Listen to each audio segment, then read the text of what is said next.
En marzo de 1996, casi 2 semanas tras el lanzamiento de Pokémon Rojo y Verde, se registraron 104 muertes de jóvenes cuyas edades se encontraban entre los 10 a 15 años. Todas esas muertes fueron suicidios. La mayoría de los niños saltaron desde áticos de edificios, o se colgaron en lugares que ellos frecuentaban, como sus habitaciones o salones de clases. No obstante, hubo casos estremecedores de víctimas que saltaban a las vías del tren, o incluso algunos que forzaron su propio brazo contra sus gargantas, ahogándose así en el proceso. Se cuentan con los dedos de una mano los casos de jóvenes que pudieron salvarse. Estos mostraban comportamientos sumamente raros. A todos se les tenía que atar de brazos y pies para evitar que comenzasen a arrancarse los ojos de sus cuencas, o desgarrarse la carne de sus caras con sus uñas.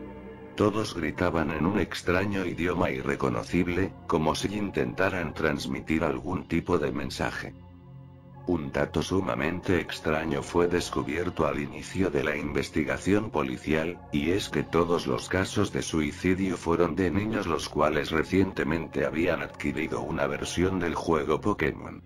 Se hizo una prueba con uno de los niños supervivientes, colocando una Game Boy frente a él.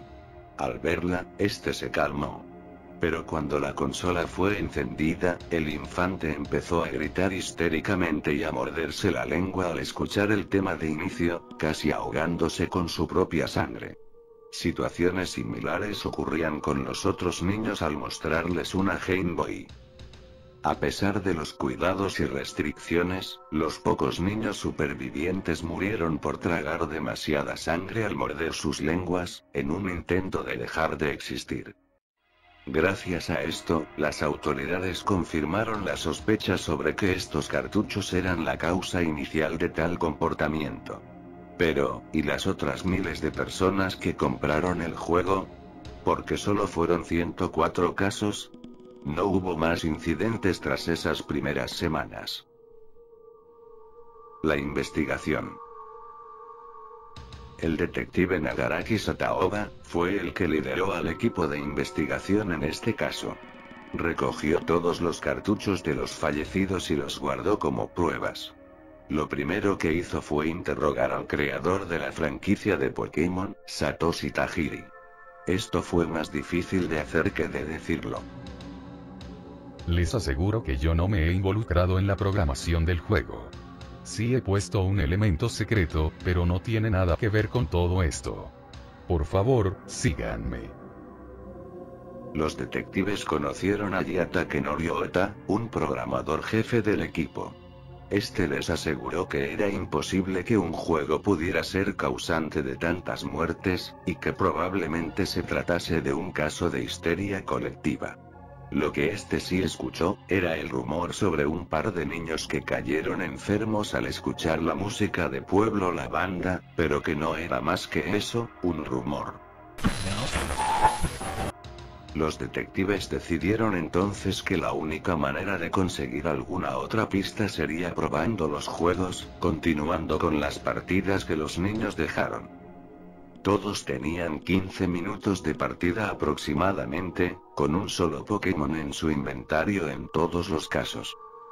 Era imposible que hubiesen escuchado la música de Pueblo Lavanda, pues no habían llegado ni siquiera a Pueblo Plateado. No era la música, ni el título, ni el menú de inicio. Tenía que ser algo que sucediese al inicio de la partida, algo que provocó que los niños quisieran dejar de existir. Investigando el organigrama de Game Freak, descubrieron que uno de los programadores del juego se suicidó poco antes de sacar al mercado el juego.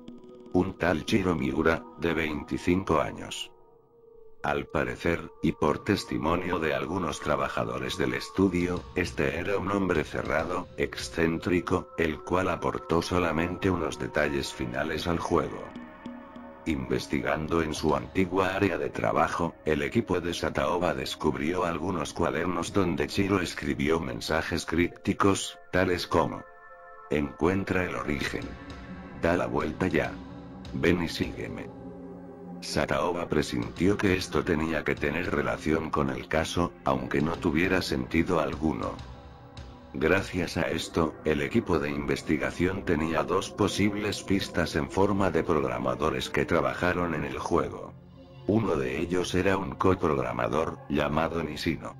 Así, se decidió el ir a interrogarlo a su casa, cosa sencilla, pues este llevaba encerrado un mes entero en la misma. Este no respondió a ninguna de las preguntas del equipo. Solo dijo: déjenme en paz. Yo no soy el origen de todo esto. Acto seguido, tomó una pistola que estaba oculta en su escritorio, y se disparó en la sien frente a Sataoba y dos miembros más del equipo. Gracias a esto, algunos miembros del equipo decidieron dejar el caso, cosa que solo hizo que la determinación de Sataoba creciera. Así fue como decidieron ir a buscar al otro programador que trabajó en el juego. Un tal, Sousuke Tamada. En los cuadernos que Chiro dejó atrás, parece ser que este último le mandó una carta a Sousuke la cual contenía las mismas frases crípticas que se encontraron en su antiguo escritorio, además de hablar de un elemento revolucionario que había introducido en el juego justo antes de quitarse la vida.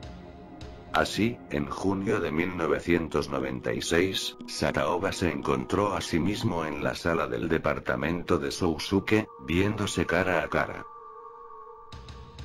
Buenos días. ¿Nos permite hacerle unas preguntas? ¿Cómo no? ¿Es usted un programador del juego Pokémon? Efectivamente. Yo di forma a las ideas de Satoshi Tajiri. Eso es todo. Así que se le da bien. Digamos que sí. Trabajaban en equipos, ¿no es verdad? Sousuke calló un momento. Están en lo correcto. Usted tenía un compañero, llamado Chiro Miura. Sabía de su comportamiento excéntrico, supongo. No lo conocía bien, solo nos encontramos unas 4 veces para intercambiar datos. Pero les puedo decir que era un tipo raro, y de verdad excéntrico. Debía arrastrar algún trauma de la infancia. Estaba siempre buscando la oportunidad para conseguir la gratitud de cualquiera. Pero, a pesar de ello...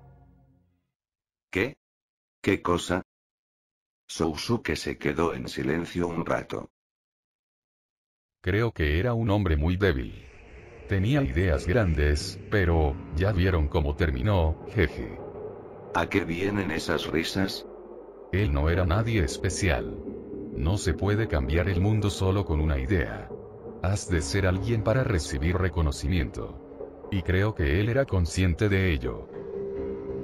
Sataoba y sus compañeros callaron, sin saber cómo dirigir la conversación. Después de unos minutos, Sataoba reaccionó. ¿Qué parte tocó Chiro del juego? Ninguna. Quiero decir, ninguna en especial. Unos pocos detalles iniciales casi irrelevantes. Sousuke parecía que iba a decir algo más, pero se lo callaba. Escondía algo. ¿Qué más, señor Tamada? Usted sabe lo de las muertes de los niños, ¿no? Ichiro tiene que ver con ello, ¿no es así? Él escribió parte del discurso del profesor Oak al inicio, y nada más. Sataoba se levantó de la mesa. Hable claro. Usted trabajó con él. Seguro que de alguna manera tuvieron que ver con esas muertes. No pueden demostrarlo. ¿Qué mierda le hizo Chiro al juego? Hizo lo que yo le dije que hiciera. La sala se quedó en un silencio absoluto. ¿Cómo? ¿Quieren saber de qué va esto? Miren, Chiro era una mente brillante, pero era un inútil programando, y era solo un payaso. Hacía lo que fuera para no pasar desapercibido. Si estaba en el proyecto era por su brillante idea. Y porque daba pena, claro. Le decías, haz esto. Y lo hacía. Ni se lo pensaba. ¿Cómo no iba a aprovecharme de un idiota como Chiro? Las ideas son mías. Él las impuso en el juego.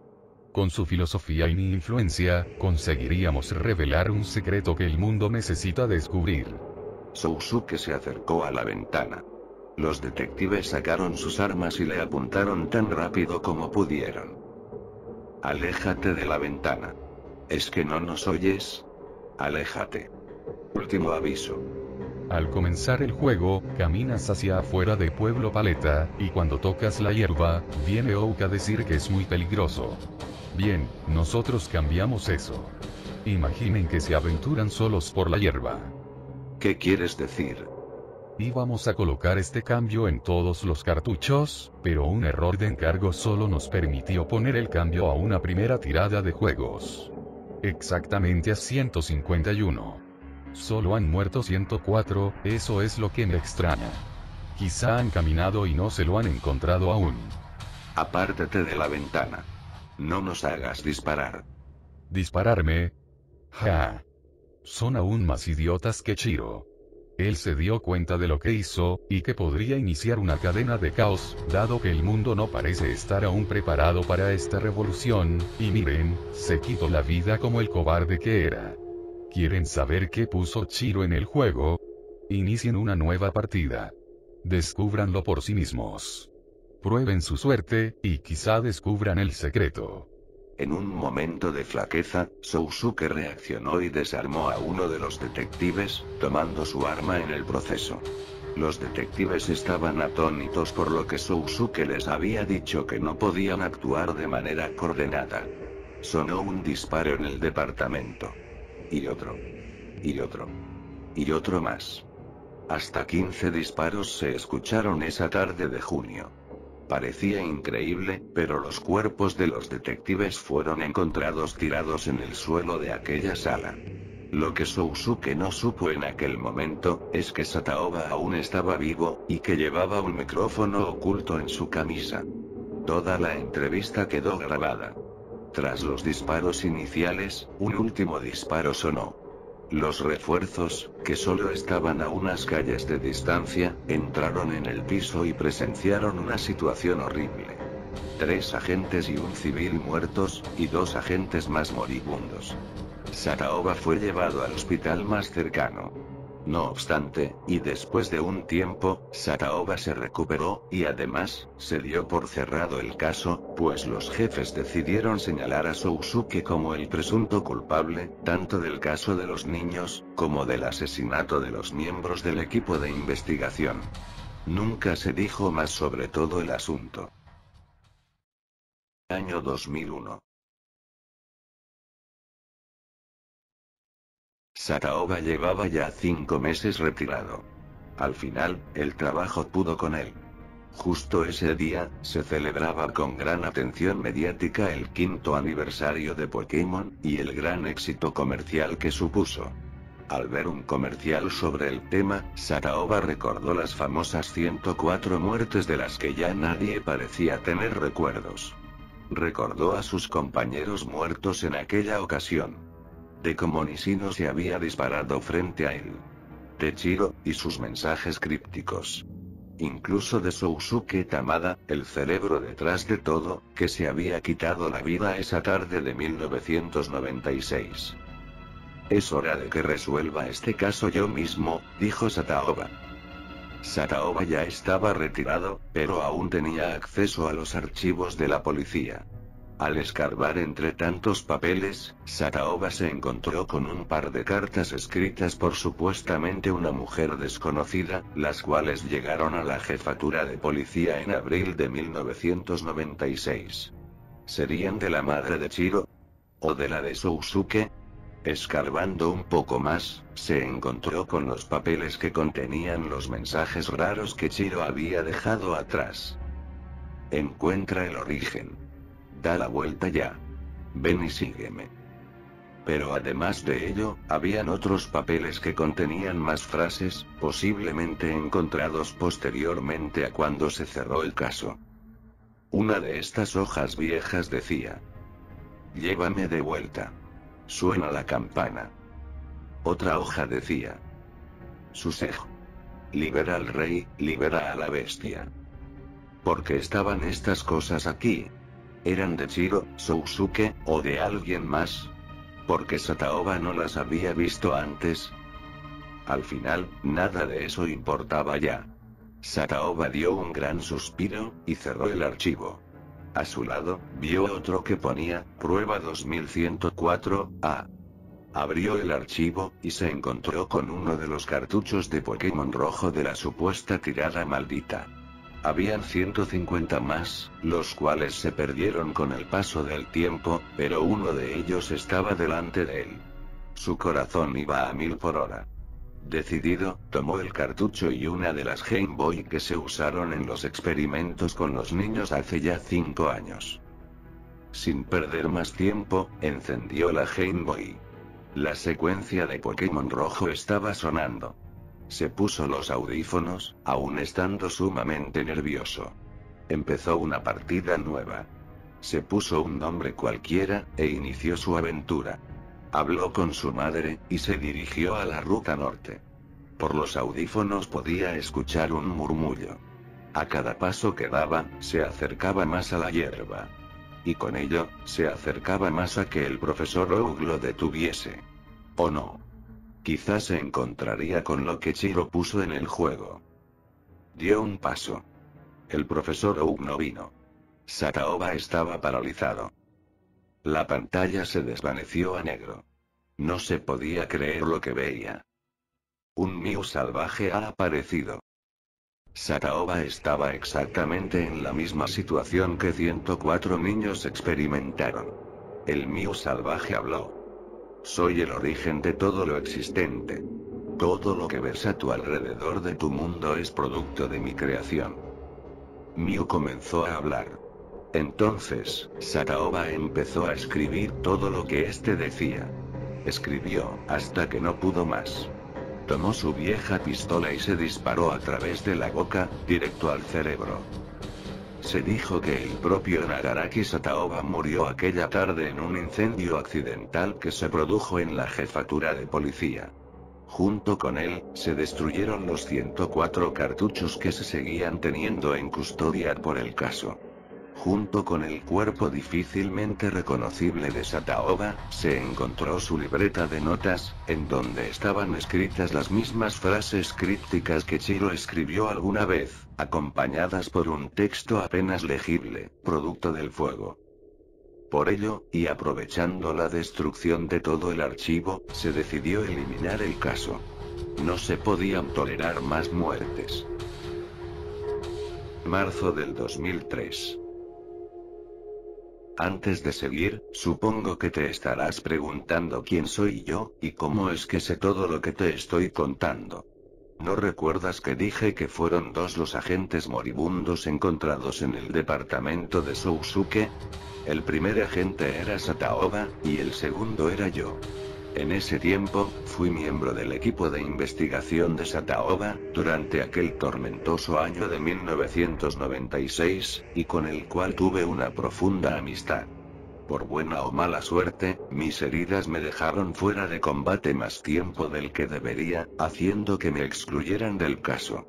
Es por ello que, tanto por Sataoba, por mis compañeros, y todos esos niños, es que me encuentro ahora escribiendo esto.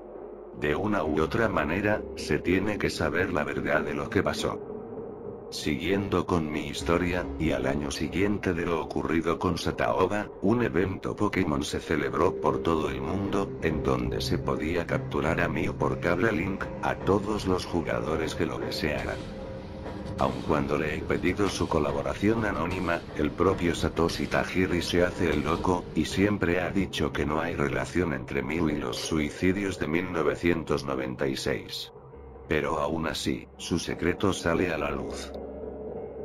Mi plan original no era incluir a Mew como Pokémon especial solo conseguible por eventos Pokémon. En el guión original del juego, Mew debía aparecer al inicio de todo, como un deseo de buena suerte, antes que viniera Oak a buscarte. Al final no pudimos hacer esto y lo dejamos así. Es una lástima, pero a pesar de lo que los fans puedan pensar, no hay ningún cartucho existente donde se pueda presenciar el evento de Mew al inicio del juego. Satoshi, aun siendo un mentiroso, estaba equivocado. En el incendio de 2001 solo se quemaron 104 de los 151 cartuchos, pues eran los que la policía confiscó. Eso quiere decir que, aún rondan por el mundo 47 unidades de esa edición. de la edición maldita de Mew. Si en alguna ocasión te encuentras con un cartucho japonés de Pokémon rojo o verde original, ya puedes ir cruzando los dedos.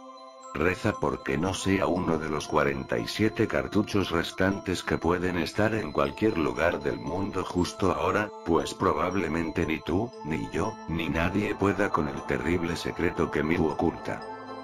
Espero que mi historia, y la de Sataoga, sea una advertencia para ti, y también, que nunca tengas que encontrarte con Mew al salir de Pueblo Paleta.